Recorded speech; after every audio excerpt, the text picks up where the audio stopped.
So we have covered the steps to buying a house, the steps to selling a house. Now let's talk about the obstacles that could happen in the middle of all that. Welcome to Community Real Estate Roots, Agents Building Relationships, where we explore the heart of real estate through meaningful connections. Join Alicia, Deidre, and Lisa as they guide you through stories behind every sold sign and dive into how agents nurture communities, one home and one relationship at a time. Obstacles. Isn't it a horrible word, but it does happen? It does in happen. all the real estate transactions, right? It does happen. And I just said this like last time we were together, but if you're proactive, not reactive, Yes. it will cut down on those obstacles. So I literally this morning had a client schedule an inspection for Thursday. And I told him, it is this inspector's job to find everything wrong. That doesn't mean it's necessarily wrong with the house, but be prepared to have a couple of pages of notes of things. Most of it's going to be cosmetic, and hopefully there's nothing else. But I want you to be prepared to know what is coming your way. Right. And when we say a couple of pages, we mean 30 to 40 pages. It's not going to be like 2 or 3 pages of scribbles. No, they take pictures of everything. Yeah. Well, that depends on how many pages you have, is how many pictures are taken. Yes. That's why I always tell them, because on most of them now, even the ones that are really tough, they have a section in the beginning that is those concerns, like they red flag them or whatever. I always tell them beforehand, we're going to focus on the first few pages because that's going to be your safety issues. Mm-hmm. That's what we're concerned about. Mm-hmm. If you've got a safety issue, but that broken plug that you could replace for $1.25 at Home Depot is important to you, guess which one they're going to fix? The one that's only going to cost them $1.25 at Home Depot, and the big one you need fixed, they're just going to mark it. They're just going to mark it out. Mm-hmm. And that's something really to explain to new people who are first-time home buyers. Yeah. When I bought my first home, I didn't know that. My agent didn't tell me that. So I'm looking at this. I'm like, but the house looked good. We can't buy this house. Yeah, this it's is falling like apart. Trap. Right. Or not Parent Trap. What was it? Money Trap. I can't buy this place, but it was actually pretty good. But you know what the same is for new construction? I had someone who was buying new construction. I was like, let's do an inspection. Well, why would we do an inspection? It's new construction. Well, just because it's new construction doesn't mean it's perfect. Nothing's perfect. Mm-hmm. And you'd be amazed at some of the things that came up on that new inspection. Well, and we're in a state. We're in a state that the onus is on the buyer. Yeah. To make sure the condition of the house, they understand what they're purchasing. Right. Mm-hmm. Now, with that said, there should be something on the seller that knows what they're selling before they sell. Yeah. That's why I like, not in every case, but in some cases, I think it's good to have the home inspection pre-listing. True. Yeah. Because when I do the walkthrough of the house for the listing, I give examples. I'm like, we don't need to do that, but I'm just giving you an example. This is going to show up on your home inspection. The reason we're not going to worry about that one now, because it may not be something that's important to the buyer, and they may not ask for it. Mm-hmm. So let's just let them ask what's important to them. Mm-hmm. Now, if it's a safety issue, your foundation is cracked and there's water coming through the basement. Yeah, that's going to have to be addressed. It's going to have to be addressed before we even put it on the market. So I think and even if it's not, it will be found out. Oh no, it will be. It's going to be found out, or at least you have the foundation. If you think you have a foundation issue, or you think roof is going to be an issue, most of them, those companies, they don't charge you. No, they don't. For the inspection, because they want your business afterwards. But they'll give you detailed out. Like I just had one that we were worried about the roof being replaced. And we actually had 2 inspections on that one before we listed it. Both of them came back. Roof has life. We replaced this. So they don't what's done. So the inspection comes back and says something. The paperwork for the roof is on the kitchen counter waiting on a buyer to see, because for the most part, the inspection is the opinion of the inspector. Now, he's super smart, so Right. you have, he does a really great job. But you know as well as I do, there's some out there that take the power into their hands.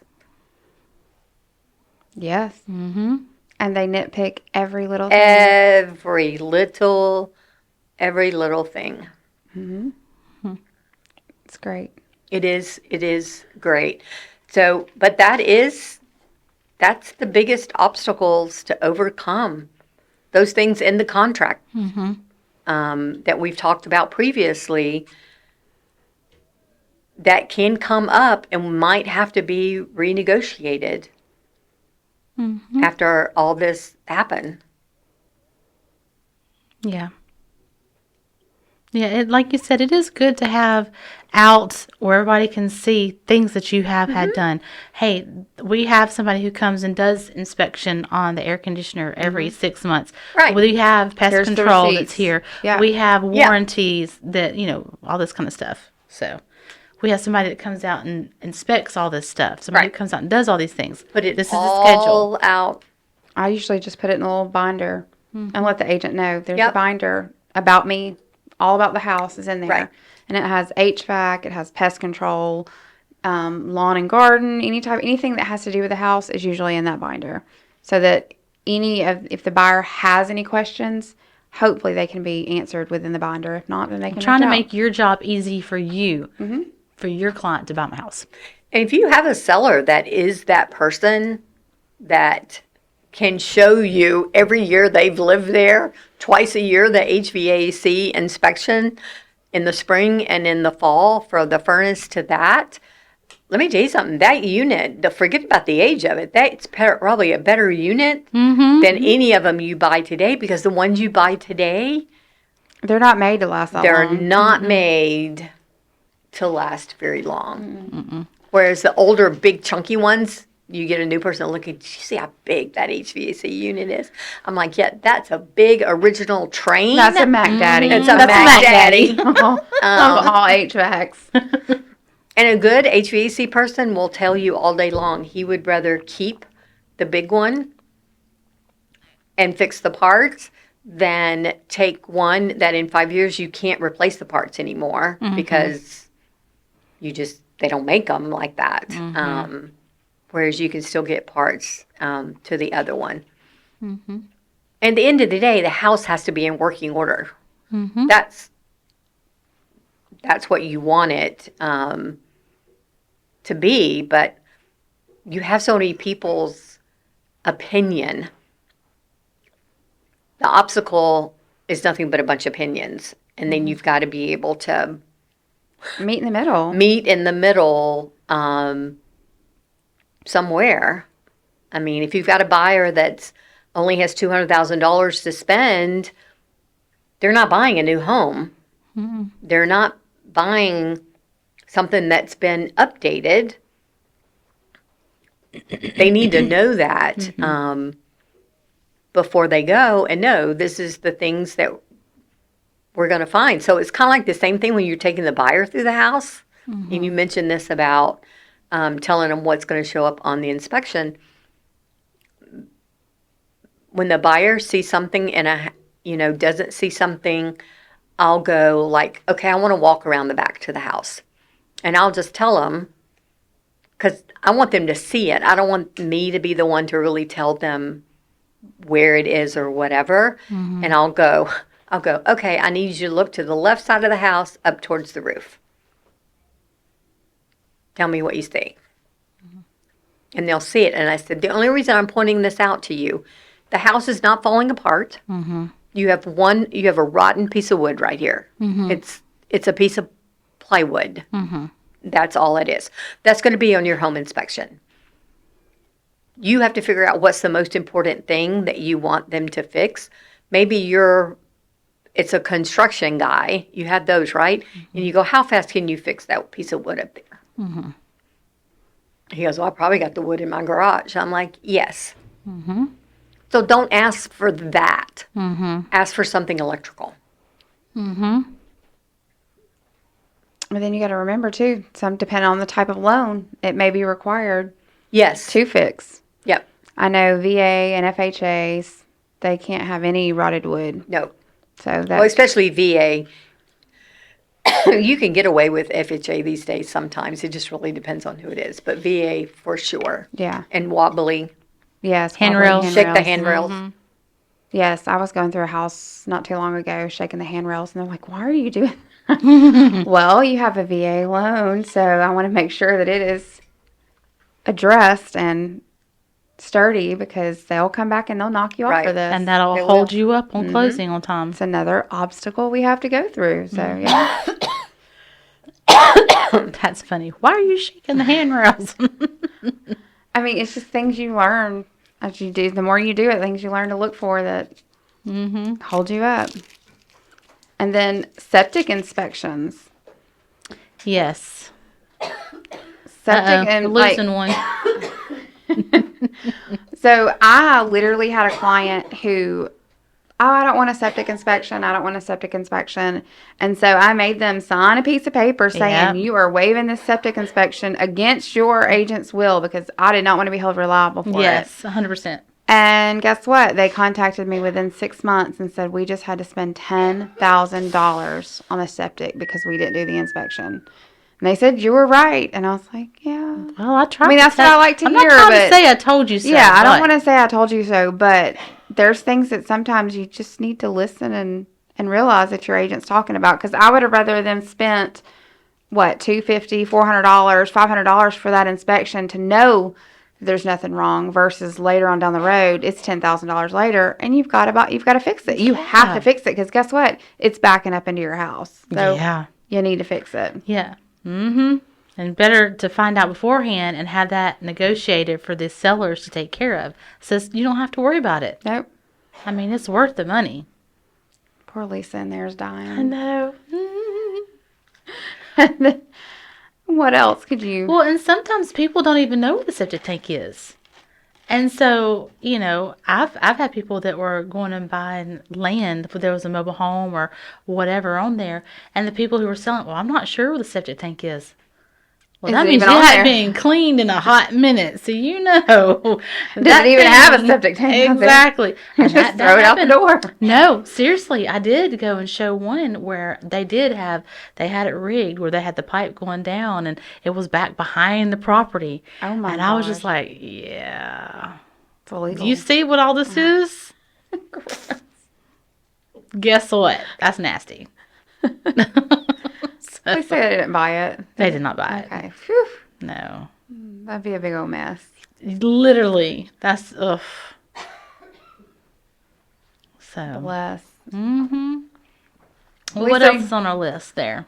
I guess we can talk about appraisals. Appraisals. Because guess what? They can hold you up too. Mm-hmm. And another thing, when somebody is listing their house and they think they should get it, well, so-and-so sold their house for $400,000. No, they had it listed for $400,000. Yes, that does not mean that it's sold for $400,000. There could be all kind of things that could have happened. So, yeah.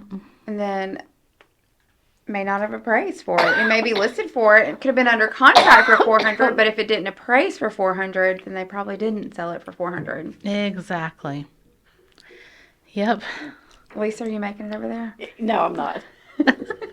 I'll be right the back. Conversation gets so quiet when you start coughing because you're carrying the show, lady. No, I can't. But yeah. So that is. I just literally won a multiple offer situation because my client was putting so much money down that they didn't have to worry about the appraisal. And that's what ended up getting us in the clear and actually winning the offer is because we didn't even have to have an appraisal because they put so much money down. Say that again. How did they not have to have an appraisal because they put so much money down? because they put $160,000 down, so there's the gap of not having to need the appraisal that won it. That's nice. So yeah, so I've not come across that yet. you'll get there I'll get there one of these days. soon, sooner rather than later, which was really nice. And you know what else got it was back to your lender. We were using a lender that the listing agent was very familiar with, and I didn't know it at the time. And when we submitted our offer with our pre-approval letter, she immediately called the lender and wanted to verify everything. And the lender texted me and was like, "Hey, she's one of my preferred, we're one of her preferred lenders out at this community, so we work hand in hand. So I'm hoping that that'll play in your favor." Which all of it laid out. It did. It was so it let us win the offer, which was great. And so working with that preferred lender here in town was even better. Oh, yeah. So, Wow. anything else that holds you up? Can't think of anything. Well, I think that's where we're just going to draw the line because Lisa's not in here to carry us. So we're going to go ahead and just nip it. So, thanks for joining our obstacles conversation. And we will definitely see y'all next time. Yep. Bye, y'all.